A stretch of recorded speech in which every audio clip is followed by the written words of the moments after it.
अस्सलाम वालेकुम फ्रेंड्स। तो फ्रेंड्स, अगर आप एक्सेल पर काम कर रहे हो, आप कोई भी शीट बना रहे हो, तो आपको एक्सेल के जो फॉर्मूलाज है उसका पता होना बहुत जरूरी है। अगर आपको एक्सेल के फॉर्मूलाज का नहीं पता तो आप एक्सेल पर काम नहीं कर सकते। आपको शॉर्टकट कीज का पता होना चाहिए। आपको जो एक्सेल फार्मूलाज का पता होना जरूरी है। अगर आपको इन फार्मूलाज का, इन शॉर्टकट कीज का पता होगा तो आप एक्सेल पर कोई भी काम आसानी से कर सकते हो। तो आज इस वीडियो में मैं आपको बताने वाला हूं एक्सेल से रिलेटेड ऐसे 5 फार्मूलाज जो आप अपने रेगुलर लाइफ में कहीं पर भी यूज करके अपने किसी भी काम को बहुत आसानी से पूरा कर सकते हो। तो फ्रेंड्स, अगर आप मेरे चैनल पर नए हो और आपने अभी तक मेरा चैनल सब्सक्राइब नहीं किया तो मेरा चैनल सब्सक्राइब करें, वीडियोस को लाइक करें, शेयर करें और बेल आइकन दबाना ना भूलें। तो फ्रेंड्स, आज की इस वीडियो में मैं आपके लिए लाया हूं एक्सेल से रिलेटेड 5 ऐसे फार्मूलाज जो आप अपने ऑफिस में, अपने घर में, कहीं पर भी यूज करके आप अपने एक्सेल वर्क को बहुत ही आसानी से पूरा कर सकते हो। तो फ्रेंड्स, आज की इस वीडियो में मैं आपके लिए लाया हूं एक्सेल से रिलेटेड 5 ऐसे फार्मूलाज जो आप अपने रेगुलर लाइफ में, ऑफिस में भी यूज कर सकते हो, आप अपने होमवर्क में भी यूज कर सकते हो। आपका एक्सेल का कोई भी वर्क हो, आप इन 5 फार्मूलाज का यूज करके अपना कोई भी काम आसानी से पूरा कर सकते हो। तो वो 5 फार्मूलाज क्या है वो मैं आपको बताने वाला हूं अपने लैपटॉप स्क्रीन पर। तो फ्रेंड्स, सबसे पहले हमने जो हमारा एक्सेल है उसे ओपन करना है। तो मेरे लैपटॉप में मैंने एक्सेल ओपन करके रखा है। तो ये मैंने एक्सेल ओपन किया हुआ है। अभी आप देख सकते हो मैंने यहाँ पर एक सिंपल, जो आप देख सकते हो, मार्कशीट बनाई है जिसमें मैंने जितने भी हमारे पास नेम है वो मैंने ऐड किए हैं और उसमें जो हमारे सब्जेक्ट्स है, जो मार्क्स ऑब्टेन्ड है वो मैंने इसमें ऐड किए हैं। तो अब मैंने इन मार्क्स का जो है वो सम टोटल निकालना है। वो मैं किस तरह निकालूंगा? अगर मैं यहाँ से एक एक को कैलकुलेट करता रहूंगा, यहाँ से फिर मैं इसको फिर इसको, तो वो मेरा जो है काफी ज्यादा वक्त लगने वाला है। अगर मैं चाहता हूं कि मेरा जो है शॉर्ट वक्त लगे, मेरा जो है वक्त वो सब ज्यादा से ज्यादा वक्त बचे, तो उसके लिए मैंने सिंपल एक फार्मूला लगाना है। वो फार्मूला क्या है? जिस भी वैल्यू को हमने टोटल कैलकुलेट करना हो उसके लिए हम सम का फार्मूला यूज करेंगे।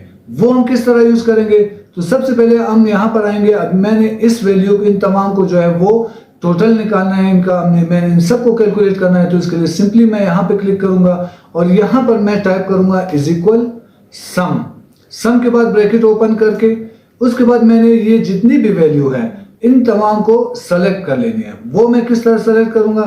मैंने इन सारी वैल्यूज को सेलेक्ट करूंगा। अब आप देख सकते हो मैंने जितने भी वैल्यूज को सेलेक्ट किए वो सारे एक ब्लू सर्कल में वो मेंशन हो रहे हैं। तो ये जब मैंने मेंशन कर दिए इसके बाद मैं इसको करूंगा एंटर। तो जैसे ही मैं एंटर करूंगा आप देख सकते हो मेरे पास जितनी भी वैल्यू थी वो कंप्लीट आ चुकी है। इसी तरह अगर मैंने बाकियों के भी सम निकालने हो तो मैं सिंपली इसको सम का फार्मूला लगाकर मैं निकाल सकता हूं, या फिर मैं एक ही फार्मूला लगाकर वो सारे भी निकाल सकता हूं। वो मैं किस तरह? मैंने यहां पर सम लगाया और यहां पर मैंने इस वैल्यू को सेलेक्ट किया। तो आप देख सकते हो जैसे मैंने इनको सेलेक्ट किया ये ब्लू सर्कल में आ गए। अब मैं इनको एंटर कर देता हूं। तो जैसे मैं एंटर करता हूं ये मेरे पास टोटल आ जाता है। तो इसी तरह इसको मैं यहां पे रख के मैं यहां से इसको कंप्लीट सेलेक्ट करके यहां तक लेकर आता हूं। तो आप देख सकते हो मेरे पास जितने भी वैल्यूज थे वो कंप्लीट हो चुके हैं। तो मैं एक पर फार्मूला लगाकर जब मैं इसको सबको एक ही साथ सेलेक्ट करूंगा तो वो मुझे शॉर्टकट लिस्ट सब के जो वैल्यूज है वो टोटल निकाल के मुझे दे देगा। तो इसके बाद जो हमारा दूसरा फार्मूला होगा वो होगा एवरेज का। अगर मैंने जितने भी मेरी वैल्यूज है, मैंने इस कॉलम के जितनी भी वैल्यूज है उनका मैंने एवरेज निकालना है। तो मैं एवरेज निकालने के लिए क्या करूंगा? मैं सिंपली एक जो हमारा एवरेज का जो फॉर्मूला है मैं उसका इस्तेमाल करके इसका जो है टोटल एवरेज निकालूंगा। वो मैं किस तरह लगाऊंगा?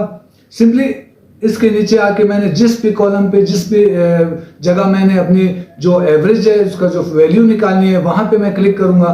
तो उसके लिए जो भी एक्सेल का फॉर्मूला आपने लगाना हो इसके लिए आपको इज इक्वल का निशान वो मस्ट है, इसके बगैर आपका फार्मूला नहीं लगेगा। तो मैंने इज इक्वल का, उसके बाद मैं लगाता हूं एवरेज। जैसे ही मैं एवरेज, आप देख सकते हो ये मेरे पास एवरेज आ गया। अब मैं इस वैल्यू को सेलेक्ट करता हूं। तो मैं जब इस सारी वैल्यू को सेलेक्ट करता हूं उसके बाद जब मैं एंट्री करता हूं तो आप देख सकते हो मेरी जो एवरेज है वो 7.2 आ गई। अब इसी तरह अगर मैंने इन तमाम की एवरेज निकालनी है तो उसके लिए मैं सिंपली यहाँ पे क्लिक करूंगा। इसको मैंने यहाँ से सेलेक्ट करके कंट्रोल प्लस माउस उसके साथ मैं इस तमाम को सेलेक्ट कर दूंगा। कंट्रोल इसके लिए मस्ट है। जब तक मैं कंट्रोल नहीं इसके साथ यूज नहीं करता, मेरी जितनी भी वैल्यू है वो नहीं निकलेगी। तो अभी आप देख सकते हो मेरी जितनी भी एवरेज है वो इन तमाम की एवरेज वो मेरे पास आ चुकी है। तो उसके बाद हमारा जो तीसरा फार्मूला होगा वो होगा सम इफ का। सम इफ का फार्मूला हम कंडीशन के लिए यूज करते हैं। अगर हमने हमारे पास कुछ प्रोडक्ट्स है और उस प्रोडक्ट्स के जो हमारे पास जितने भी क्वांटिटीज है हमने वो क्वांटिटीज निकालनी हो, तो उसके लिए हम जो है सम इफ का फार्मूला यूज करेंगे। तो उसके लिए सबसे पहले मैं अपने जो एक्सेल में मैं सम इफ का फार्मूला टाइप करूंगा। तो उसके लिए मैं is equal to sum if, उसके बाद ब्रैकेट ओपन करके अब मैंने ये मुझे कह रहा है कि रेंज सेलेक्ट करो। तो रेंज सेलेक्ट करने के लिए मैंने मेरे पास जितनी भी रेंज है वो मैं कंप्लीट जो मेरा सेल है उसे मैं सेलेक्ट कर देता हूं। तो अब मैंने यहां तक अपना जो है रेंज सेलेक्ट कर लिया। अब उसके बाद कॉमा लगा के दूसरा मुझे ये कहता है क्राइटेरिया सेलेक्ट करो। क्राइटेरिया क्या चीज है? जिस चीज की जिस प्रोडक्ट की मुझे क्वांटिटी देखनी हो वो मुझसे मांग रहे हैं। तो उसके लिए मैं यहाँ पे सिंपली मैंने लैपटॉप टाइप किया। तो मैं लैपटॉप जितने मेरे पास लैपटॉप्स है मैंने उनकी क्वांटिटी चेक करनी है। तो मैं यहाँ पे लैपटॉप सेलेक्ट करके इस पे कॉमा, उसके बाद ये मुझसे कह रहा है कि रेंज सेलेक्ट करो। अब रेंज के लिए मेरे पास जितनी भी प्रोडक्ट्स की क्वांटिटीज होंगी वो मैं सेलेक्ट करूंगा। तो ये मेरे जितने भी मेरे प्रोडक्ट्स है ये उन सब की क्वांटिटी है। तो ये सेलेक्ट करने के बाद जब मैं इसको एंटर करूंगा तो आप देख सकते हो ये मेरे पास लैपटॉप की जो मेरी क्वांटिटी है वो मेरे पास आ चुकी है। इसी तरह मैंने अगर कंप्यूटर्स की चेक करनी हो, माउस की, कीबोर्ड की, किसी की भी चेक करनी हो तो मैं सिंपली यहाँ से वो सेलेक्ट करके उसके बाद जब मैं यहाँ पे अपने फॉर्मूला टाइप करूंगा तो वो मुझे उसकी क्वांटिटी बता देगा। तो हमारा जो फोर्थ फॉर्मूला होगा वो होगा कॉन्कैटिनेट का। कॉन्कैटिनेट का फॉर्मूला हम यूज करते हैं हमारे पास जितने भी हमारे एक्सेल शीट में जो नेम्स होते हैं वो अगर हमारे पास अलग अलग हैं और मैं चाहता हूं कि वो नेम्स एक साथ मर्ज हो जाए, तो उन नेम्स को मर्ज करने के लिए मैं कॉन्कैटिनेट का फॉर्मूला यूज करूंगा। मैं सिंपली इस तरह भी टाइप कर सकता हूं कि मैं इसी एक ही नेम को एक ही सेल में टाइप कर दूं। लेकिन अगर मेरे पास अब ऑफिस की तरफ से एक शीट आ चुकी है उसमें जितने भी नेम्स है वो अलग अलग टाइप हो चुके हैं, तो अब उन सबको दोबारा से रीटाइप करने में मुझे काफी टाइम लगेगा। तो उसके लिए मैं कॉन्कैटिनेट का फॉर्मूला यूज करूंगा। तो वो सिंपली मैं यहां पर इज इक्वल, उसके बाद कॉन्कैटिनेट, उसके बाद मैं ब्रैकेट ओपन करूंगा। अब ये मुझे कह रहा है कि आप टेक्स्ट 1 को सेलेक्ट करें, यानी जिस दो नेम्स को मैंने मर्ज करनी है ये उनका क्या है, जो पहला नेम है वो आप सेलेक्ट करें। तो पहला नेम मेरे पास ये है, मैंने ये सेलेक्ट किया, उसके बाद मैंने कॉमा दिया।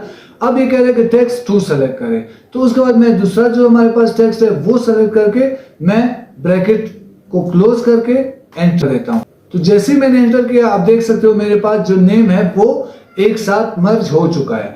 लेकिन आप देख सकते हो इसमें बिल्कुल भी स्पेस नहीं है और ये बिल्कुल भी अच्छा नहीं लग रहा। लेकिन मैं चाहता हूं कि इसमें थोड़ा सा स्पेस आ जाए, तो उसके लिए मैं क्या यूज करूंगा, मैं सिंपली इसी फॉर्मूले को दोबारा से रीओपन करके कॉमा के बाद मैं यहां पर जो है डबल इन्वर्टेड कॉमा, उसके बाद स्पेस, दोबारा से इन्वर्टेड कॉमास और यहां पर मैं कॉमा लगाकर इसको एंट्री करूंगा। अब आप देख सकते हो इसमें स्पेस आ चुका है। तो इस तरह से हम अपने कॉन्कैटिनेट का जो फॉर्मूला है वो हम यूज कर सकते हैं। हमारा जो लास्ट फॉर्मूला है, फिफ्थ फॉर्मूला, वो है इफ का। इफ फॉर्मूला जो है वो हम यूज करते हैं कंडीशन के लिए।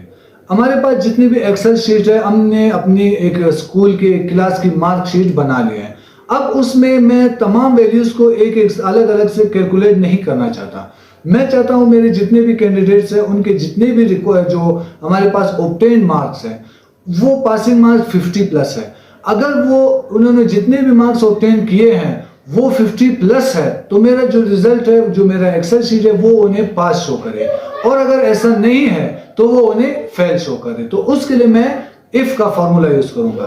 तो वो मैं किस तरह करूंगा वो मैं आपको बता देता हूं।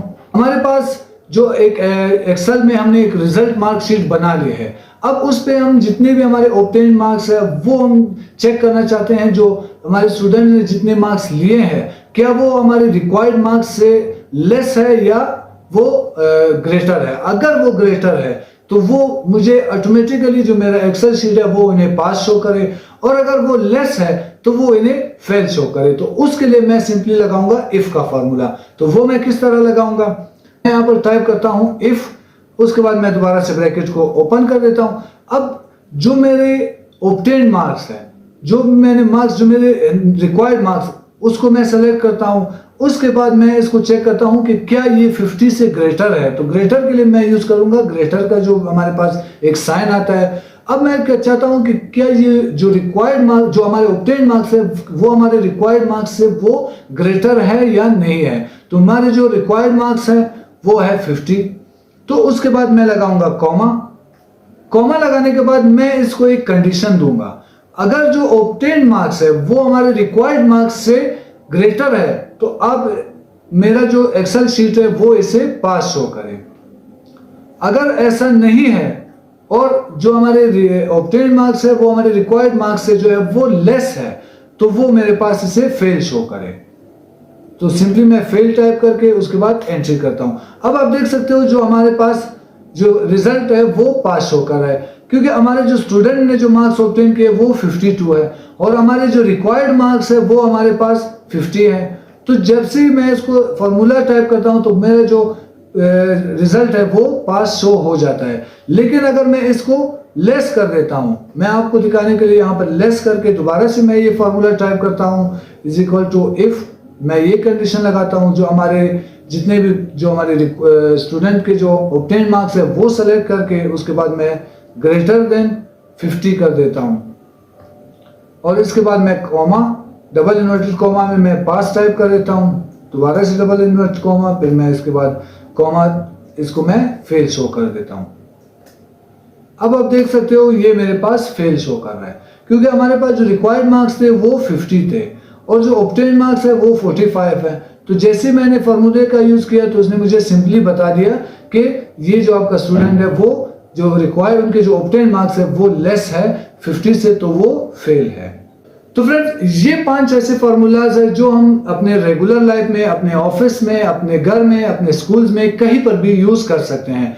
इन फार्मूलाज का यूज करके हम अपने मार्क शीट्स भी इजीली बना सकते हैं, अपने ऑफिस शीट्स भी इजीली बना सकते हैं, अपने अटेंडेंस शीट भी इजीली बना सकते हैं। अगर हमें इन फार्मूलाज का मालूम हो, हमें इन फार्मूलाज की नॉलेज हो, तो हम अपने एक्सेल पर कोई भी काम इजीली पूरा कर सकते हैं। हमें कोई मुश्किल नहीं होगी अपने कोई भी एक्सेल में कोई भी मार्क शीट बनाने में या अटेंडेंस शीट बनाने में या कोई और एक्सेल वर्क करने में।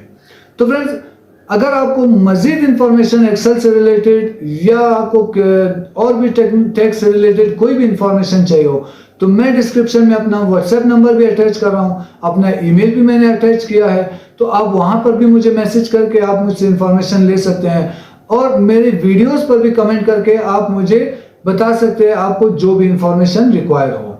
तो फ्रेंड्स आपसे मुलाकात होगी इंशाल्लाह नेक्स्ट वीडियो में। इस वीडियो में मुझे इजाजत दे, अल्लाह हाफिज।